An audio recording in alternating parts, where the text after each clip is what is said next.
il lui a dit, quitte ton pays, quitte ta patrie, quitte la maison de ton Père.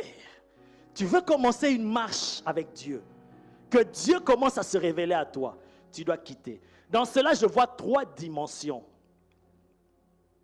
Quitter le pays, c'est l'endroit physique. Quitter la patrie représente en fait le pays, mais en termes de culture, en termes de tout ce que tu apprends, de tout ce qui te forme, de tout ce qui est dans l'environnement de ce lieu-là, qui forme ta mentalité, ta façon de raisonner. Voilà pourquoi un Quinois ne réfléchit pas comme quelqu'un qui a grandi dans un autre pays ou dans une autre ville. Non. Chaque ville, chaque pays a sa manière, a sa culture. Et Dieu lui dit, tu sors de là aussi. Et tu sors de la maison de ton Père. Ces 3 dimensions-là, c'est les 3 dimensions de l'homme. Ton corps doit sortir. Ton âme doit sortir. Et ton esprit doit sortir.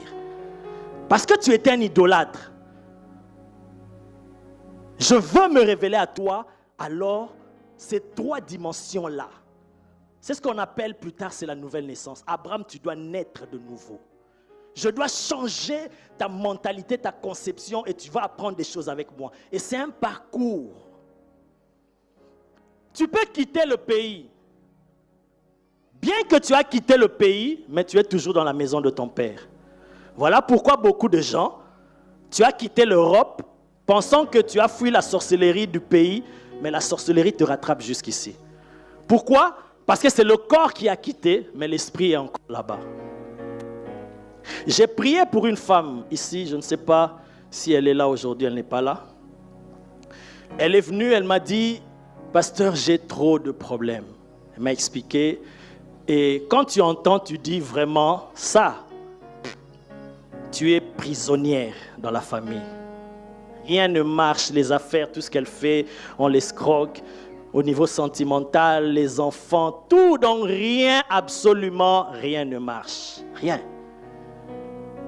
Elle vit ici en Europe. Elle est avec nous ici dans l'église. J'ai dit, je vais prier pour toi. Ça m'a fait mal.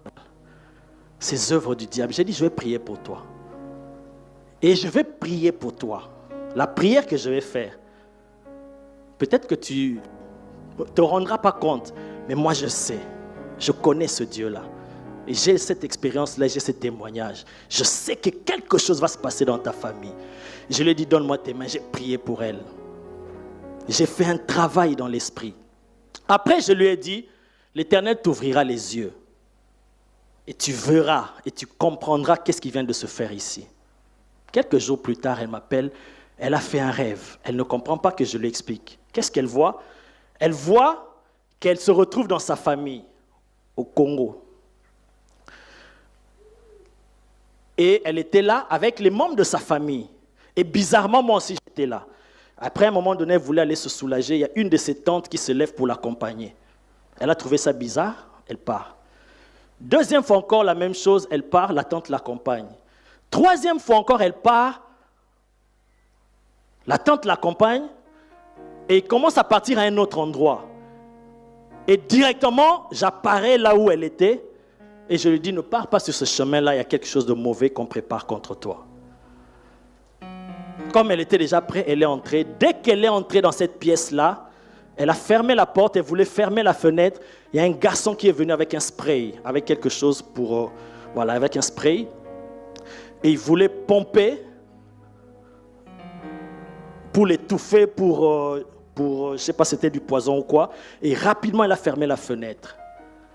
Et cela n'a pas eu lieu. Et directement, je l'ai pris, je l'ai mis dans la voiture, on a commencé à partir. Et ces gens-là commençaient à courir, à nous suivre. Jusqu'à ce qu'elle se retrouvait avec elle et une de ses cousines qui vit ici en Europe.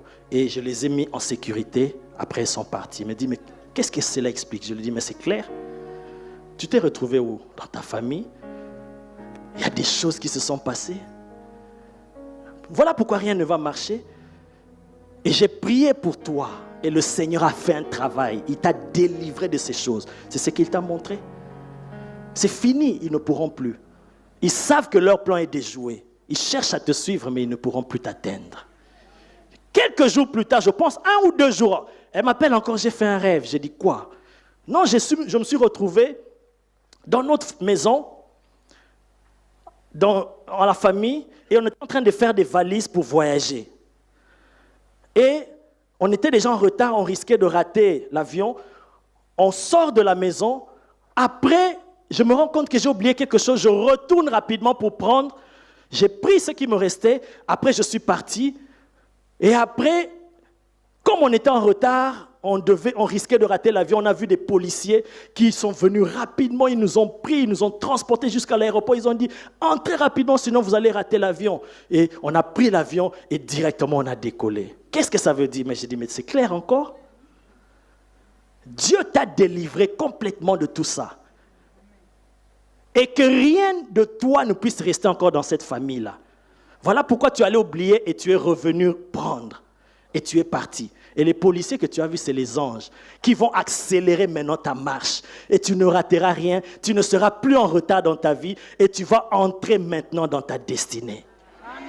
Donc, elle est ici en Europe, physiquement, mais son esprit était où? Bloqué là-bas.